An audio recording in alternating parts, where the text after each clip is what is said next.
করি সবাই ভালো আছো। তোমাদের ফার্স্ট টার্ম সিলেবাসটা আমি মোটামুটি সারিয়ে দিয়েছি। এবারে আজকে যেটা পড়ানো হবে এটা পড়াতে পারলেই মোটামুটি তোমাদের শেষ হয়। 44 পাতা দেখো, হ্যাঁ 44 পাতায় বীর ক্ষুদিরাম। এরপরে আমি কি করব, প্রথম থেকে তোমাদের সম্ভাব্য অনেকগুলি প্রশ্ন লেখো, সেই প্রশ্নগুলি তোমরা উত্তরগুলি বাড়িতে করবে, করে বাবাকে বা মাকে দেখাবে। উপায় তো নেই, আমি তো আগেই বলেছি আমরা নেপথ্যে আছি, আমরা তোমাদের গাইড করছি, সাহায্য করছি, কিন্তু যেটা তোমরা লিখবে সেই লেখাটা তো দেখতে পাবো না। আর অতটা লেখা তোমরা আমার হোয়াটসঅ্যাপ পাঠিয়ে দিতে ও তোমাদের অসুবিধাও হবে, আর পাঠালেও আমি হয়তো সবগুলো কারেকশন করার সময়ও পাবো। কেউ যদি অফলাইনে আমার হাতে দিয়ে চলে যায়, কাছে পিঠে যাদের বাড়ি, তা আমি সেগুলো দেখে দিতে পারবো, সেটা কথা, সেটা অসুবিধা নেই। কিন্তু এইভাবে আমার হ্যান্ডসেটে তোমরা পাঠালে, মোবাইলে পাঠালে আমি হয়তো পড়বো ঠিকই, পড়ে কারেকশানটা করবো কী করে ওর উপর। সেই জন্য বলি তোমরা তো উত্তরগুলো অন্তত বই দেখে বা কোনো একটা সাপোর্ট নিয়ে লিখবে। প্রশ্ন তো আমি দিয়ে দেবো, তখন লেখার পরে বাবাকে বা মাকে খাতাটা দেখে নিই, ঠিক আছে? আজকে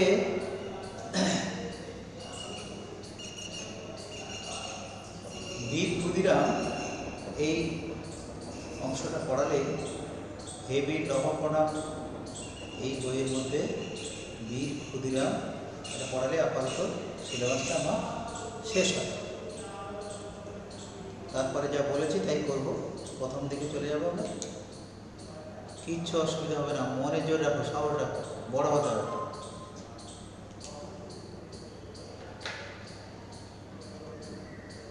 44 পাতা দেখবে, হ্যাঁ তোমাদের বইয়ের মধ্যে ফাঁসির মঞ্চে বীর ক্ষুদিরাম। প্রথমেই যার কথা আজকে বলছি, আমার গলাটা বন্ধ হয়ে যাওয়ার মতো অবস্থা।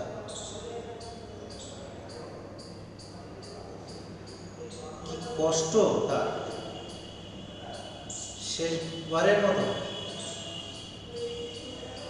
মায়ের সান্নিধ্য পায়নি, কিন্তু সেই মায়ের উদ্দেশ্যে ফাঁসির মঞ্চে এই গানটি গেয়েছিলেন, একবার বিদায় দে মা ঘুরে আসি, হাসি হাসি পড়ব ফাঁসি, পড়ব ফাঁসি দেখবে ভারতবাসী। এই যে মহামূল্যবান কথা, এবং এত কম বয়সে ফাঁসির মঞ্চে চলে যাওয়া, এটা কিন্তু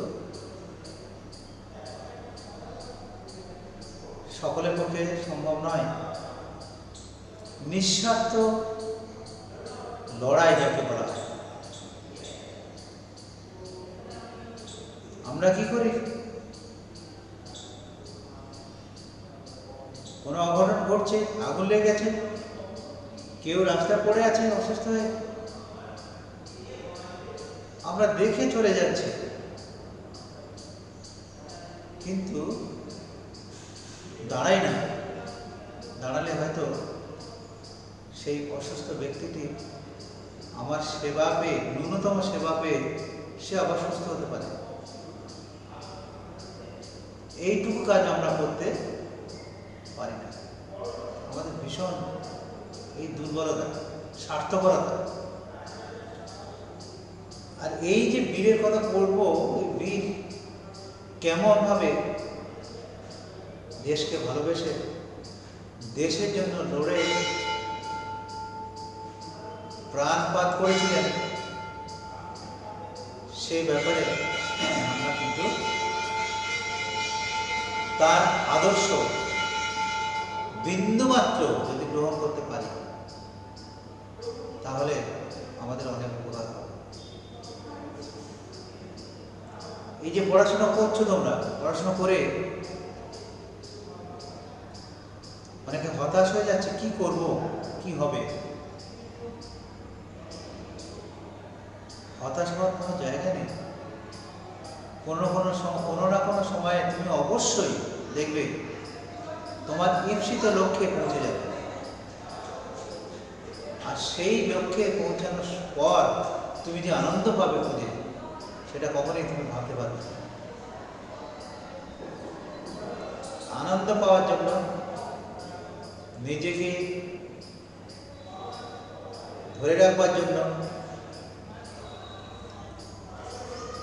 নিজের পরিবারের সুখ শান্তির জন্য, দেশের সুখ শান্তির জন্য তোমার যে ন্যূনতম ভূমিকা, সেই ভূমিকার কথা তুমি একদম ভুলবে না।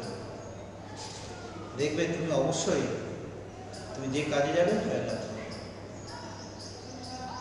একবারই জাদু মন্ত্রের মতো। কিন্তু বিশ্বাস এবং ভক্তি দরকার, এই দুটো জিনিস একসঙ্গে।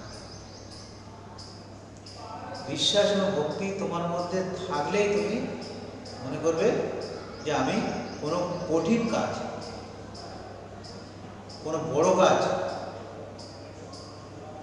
অবশ্যই সফল করবে। এইভাবে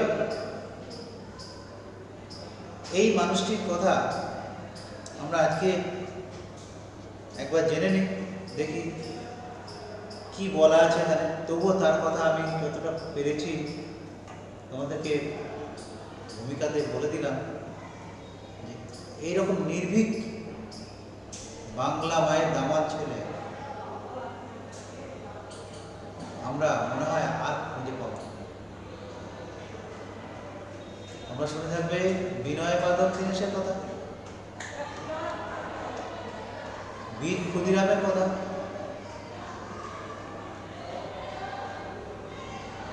বাংলার বাঘ আশুতোষ মুখোপাধ্যায়ের কথা, নেতাজি সুভাষচন্দ্র বসুর কথা, স্বামী বিবেকানন্দের কথা, যিনি আমাদের জন্য বিদেশে গিয়ে আমাদের ভারতের ধর্মের কথা নির্ভীকভাবে প্রচার করে এসেছে। একেও একজন বিপ্লবী আমরা করতে পারি। নেই তার পোশাকের আড়ম্বর, তাকে অনেকভাবে হেনস্থার সম্মুখীন হতে হয়েছে। তিনি অপ্রস্তুত অবস্থায় পড়েননি কখনো। তিনি জোর রেখেছিলেন মায়ের উপরে। এই মা তাকে মা পাঠিয়েছেন, দেশ মাতৃকা, দেশ মাতা তাকে পাঠিয়েছেন, অতএব তিনি জয় করে আসবেন। এই যে প্রেরণা, এই যে আত্মবিশ্বাস, এই আত্মবিশ্বাস মানুষকে একটা ভালো জায়গায় পৌঁছে দিতে পারে। আমি আশা করবো তোমাদের মধ্যেও সেই আত্মবিশ্বাস জন্মাবে এবং তোমরা কোনো কঠিন কাজও সমাধান করতে পারবে। কোনো কঠিন সমস্যার সম্মুখীন হলে সেটা উদ্ধার করতে পারবে, এই বিশ্বাস আমার আছে। শুরুতেই তোমাদের সকলের শুভকামনা, শুভেচ্ছা আমার অন্তরের অন্তঃস্থল থেকে তোমাদের প্রতি ভালোবাসা, এগুলো কিন্তু আমি জানালাম। আশা করবো তোমরা ভালো আছো এবং ভালো থাকবে, নিয়ম মেনে চলো, দেখবে তোমরা অনেকটা সুস্থ থাকবে। দেখে থাকবে আমি মাস্কটা পরে আছি। আমি পড়াচ্ছি বলে কথা গণ্ডগোল হবে বলে আমি যেহেতু এখানে কেউ নেই আমি খুলে রেখেছি। আমি যখন বাইরে বেরোবো তখন একে আমি তুলে দেবো, একবারে নাক করবো। তাহলে যতটা পারা যায় বাড়ির ভেতরে কোনো অসুবিধা নেই। যখন তুমি বাইরে বেরোবে তখন একে সঙ্গে রাখবে, দেখবে অনেক ভালো থাকে। আর ভালো থাকলে তোমার পড়াশোনা ইত্যাদি সব বিষয়ে মনে রাখবে। আজকে তোমার যদি শরীর খারাপ থাকে, সবসময় জ্বর ঠান্ডা লাগা এইসব হতে থাকে, এই ডাস্ট অ্যালার্জি, বাইরে যে ধুলো,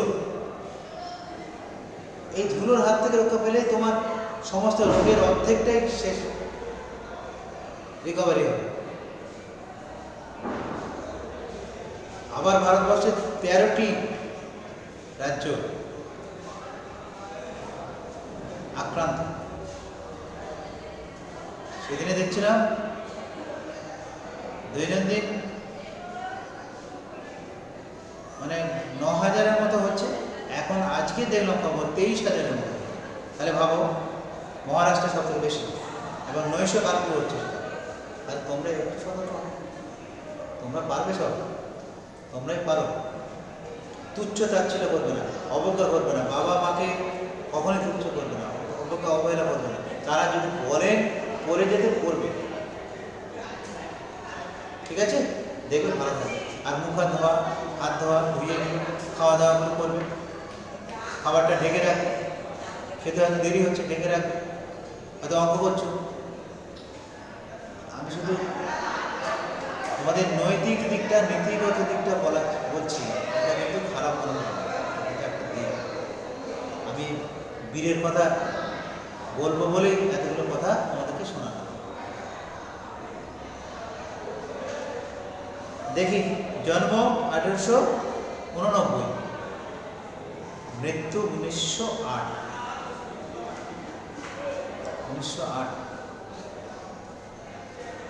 1889 মানে তখন সিপাহী বিদ্রোহ ইত্যাদি। 1857,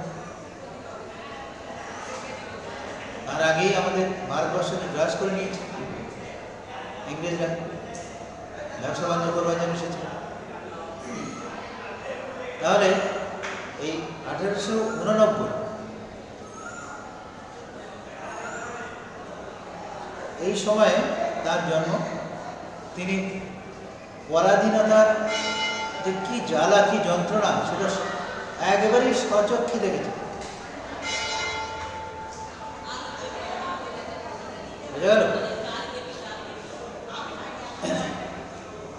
সারা দেশ জুড়ে তখন শুরু হয়েছে স্বদেশী আন্দোলন। সারা দেশ জুড়ে স্বদেশী আন্দোলন শুরু হয়ে গেছে। স্বদেশী শব্দের অর্থটা একটু ভেঙে বলে দেব।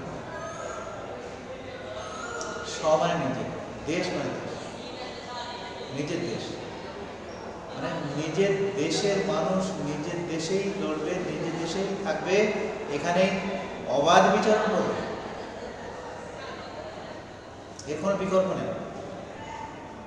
অন্য কেউ আমাদের উপরে ছড়ি ঘোরাবে, কেউ আমাদের উপরে তার অত্যাচার জুলুম ইত্যাদি করবে, এটা না।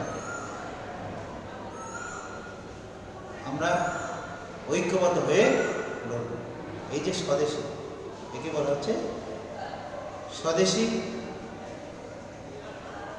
আন্দোলন। আরেকটা অন্যভাবে বলবো, বিলেতি জিনিস বর্জন, মানে ব্রিটিশদের দেওয়া জিনিস বর্জন করা, আর আমাদের দেশজ জিনিসপত্র, মানে দেশে উৎপন্ন জিনিসপত্র, সেগুলোকে সাদরে অভ্যর্থনা জানানো, সেগুলো ব্যবহার করা, একে বলা হচ্ছে স্বদেশী। এই আন্দোলন তার দুরকমভাবে হয়, জিনিসপত্রকে ব্যবহার করা আর বিদেশিকে তাড়ানোর একটা ব্যাপার। আমরা সম্পূর্ণভাবে স্বয়ংসম্পূর্ণ, এটা আমরা প্রমাণ করে দিতে চাই। ঠিক সেই আন্দোলন চলছে। তা সারা দেশ জুড়ে তখন শুরু হয়েছে স্বদেশী আন্দোলন। বয়কট চলেছে বিদেশি জিনিসের, বয়কট, বর্জন করা। স্বদেশী এবং বয়কট দুরকম অর্থ। বয়কট মানে বর্জন করা, আর স্বদেশী নিজের দেশে উৎপন্ন করো। বর্জন করার ব্যাপারটা আমি একটু আগে বললাম, বিলেতি দ্রব্য সামগ্রী বর্জন করো, আর দেশে উৎপন্ন জিনিসপত্রকে ব্যবহার করো। এই আন্দোলন শুরু হয়েছিল বঙ্গভঙ্গের পর।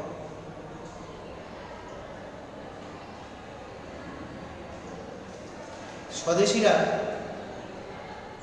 তারা মানুষের কাছে মানুষকে বুঝিয়েছিল যে আমরা বিদেশি জিনিসকে ব্যবহার করব না। ব্রিটিশদের আস্তানা গিয়ে রান্নাবান্না করবো না, পাচকরা বলেছিল, পাচকরা রান্নাবান্না করে। নাপিত বলেছিল যে আমরা ওদের ক্ষৌরকর্ম করবো না, দাড়ি কাটবো। শিক্ষিত সমাজ বলেছিল না, ওদের সন্তানদের পড়াবো না। ব্রাহ্মণরা বলেছিল না, ওদের ঘরে গিয়ে কোনো পুজো পার্বণ করবো না।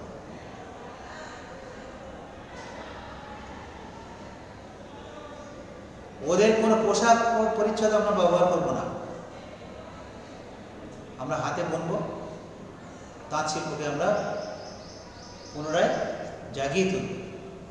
আমরা কিন্তু ওদের উপরে কখনোই আস্থাশীল হব না, আমরা নিজেরাই স্বয়ংসম্পূর্ণ থাকব। এই ব্যাপারটা কিন্তু তখন স্বদেশীরা করেছে। স্বাভাবিকভাবে ব্রিটিশরা মেনে নিতে পারেনি, মেনেও নেয়নি। এর প্রতিক্রিয়া হয়, পাল্টা প্রতিক্রিয়া হয়, পাল্টা আক্রমণ হয়, অনেক ঘটনা। ঠিক সেই সময়কার মানুষ, সেই সময়ে এই ক্ষুদিরামের জন্ম এবং সম্পূর্ণভাবে দেশের কাজে নিযুক্ত হওয়া। তাহলে আন্দোলন চলছে ইংরেজদের এদেশ থেকে তাড়াবা। সে সময় এক শিল্প মেলায় বন্দে মাতরম নামে পত্রিকা বিলি করার সময় পুলিশ এক বালককে ধরতে আসলো।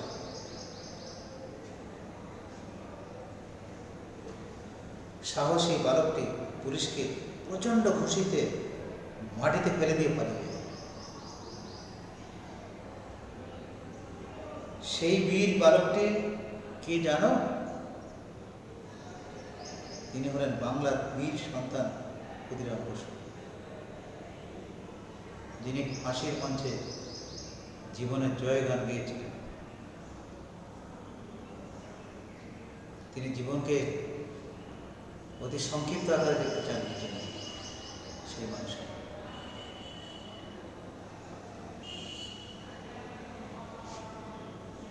1889 খ্রিস্টাব্দের 3রা ডিসেম্বর মেদিনীপুরের কেশপুর থানার মৌবনী গ্রামে ক্ষুদিরামের জন্ম।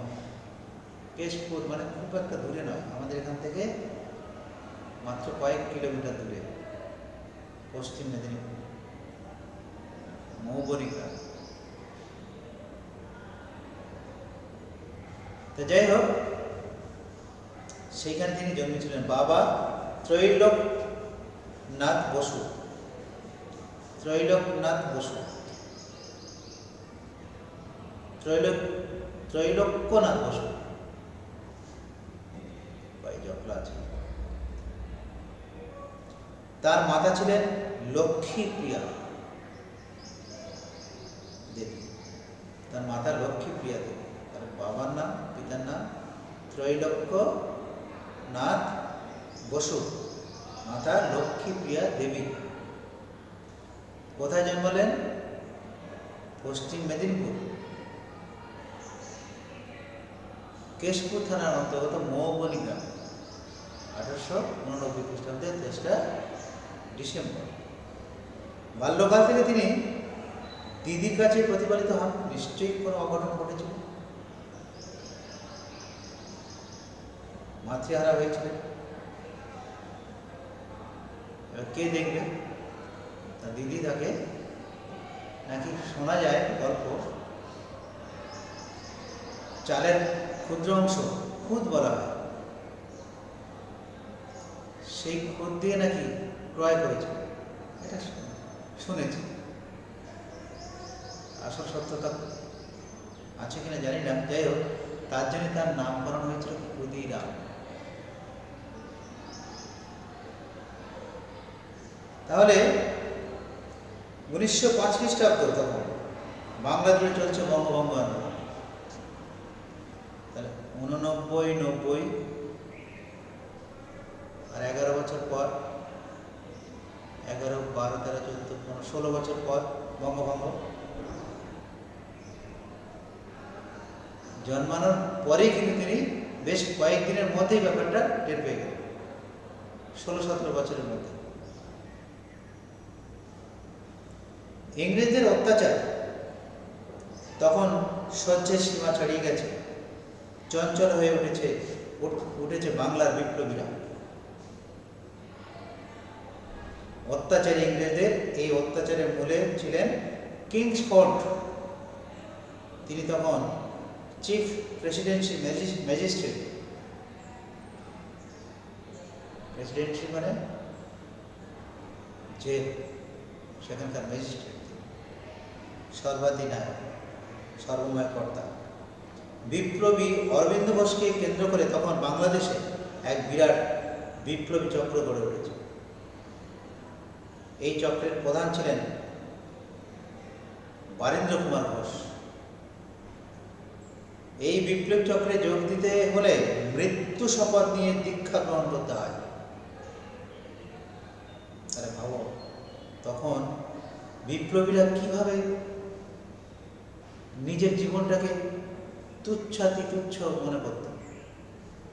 দেশকে, দেশ মাতার শৃঙ্খল মুক্ত করার প্রতিজ্ঞা তাদের মধ্যে সবসময় ঘুরে বেড়াত। তারা কিন্তু কোনোভাবে নিজের স্বার্থটাকে বড় করে দেখে।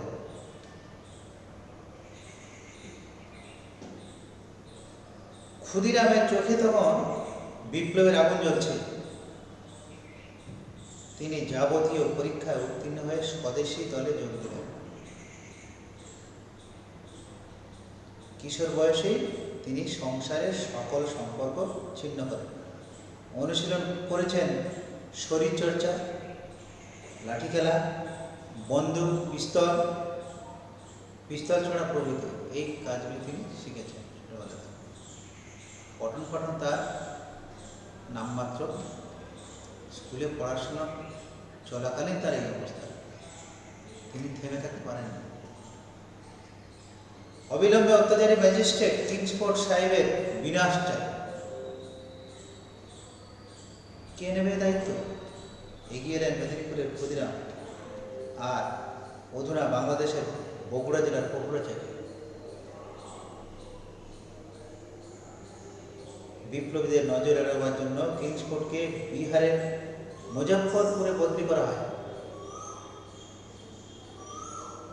সেখানে তিনি তখন থাকতেন স্থানীয় ইউরোপীয় ক্লাবের কাছেই। তিনি প্রায় প্রতিদিনই সন্ধ্যাবেলায় সেই ক্লাবে যেতেন ঘোড়ার গাড়ি চেপে। অবশেষে অত্যাচারী কিংসফোর্ডকে হত্যা করার প্রতিজ্ঞা নিয়ে ক্ষুদিরাম প্রফুল্লচারী ট্রেনে যাত্রা করলেন মুজফ্ফরপুরের উদ্দেশ্যে। কি কঠিন, কি সাহস! এদের শিখিয়েও জানিয়ে দেওয়া হলো যাবতীয় কৌশল, কিভাবে তাকে পৌঁছাবে, কিভাবে তাকে হত্যা করবে, দমন করবে, সে সম্পর্কে বলে পাঠানো, ট্রেনিং দেওয়া, প্রশিক্ষণ দেওয়া। 1908 খ্রিস্টাব্দের দেশটা একটি অমাবস্যার ঘোর অন্ধকার রাত। কিংসফোর্ডের গাড়িটি বেরিয়ে এলো ইউরোপিয়ান ক্লাব থেকে। আর ঠিক সেই সুযোগে গাড়ি লক্ষ্য করে ছোড়া হলো বোমা। প্রচণ্ড আওয়াজ করে ফাটলো সেই বোমা। দেখতে দেখতে চূর্ণ বিচ্ছিন্ন হয়ে গেল গাড়িটা। আর্ত চিৎকারে ভরে উঠল জায়গা। কিন্তু হায়, এ কি হলো? কিংসফোর্ড তো মারা যাননি। কে মারা গেলেন? মারা গেলেন মিসেস কেনেডি ও তার কন্যা। কিংসফোর্ড তখন বহাল তবিয়তে বেঁচে রইলেন। তারপর দুজনে দুদিকে পালিয়ে গেলেন। অবশেষে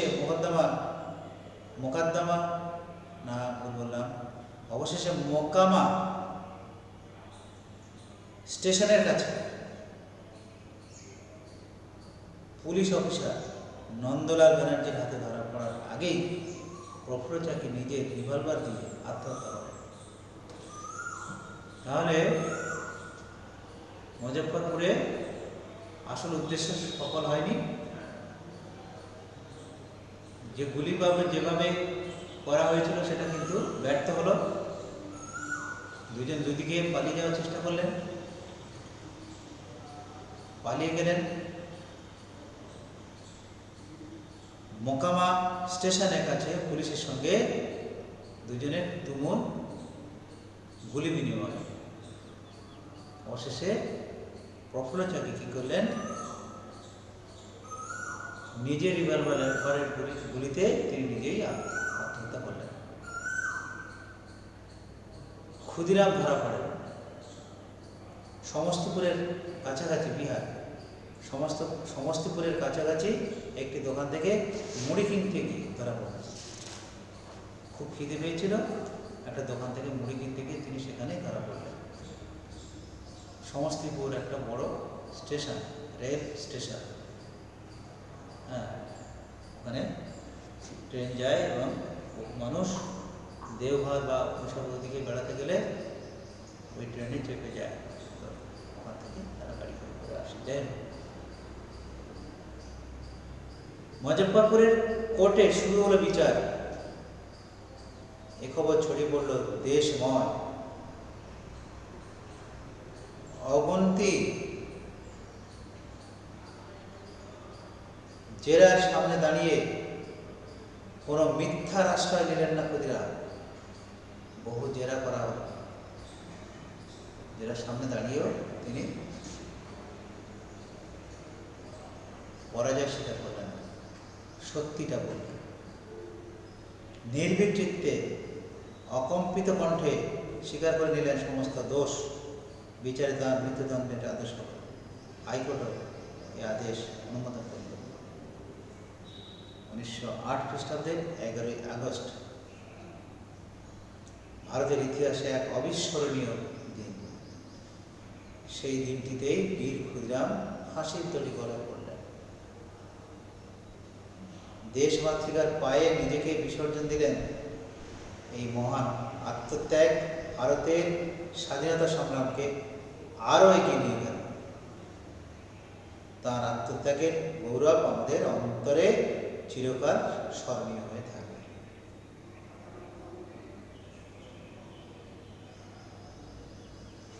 এই হলো আমাদের বীর ক্ষুদিরামের কাহিনী সংক্ষিপ্ত আকারে। তোমাদের আপাতত আমি বালক বিভাগের কথাই বলছি, শেষ করলাম। এরপরে আমি চেষ্টা করব তোমাদেরকে অন্যভাবে অন্যান্য ক্লাসগুলোকে সাজাতে। ভালো থেকো, সুস্থ থাকো। আজকে এখানেই শেষ করছি।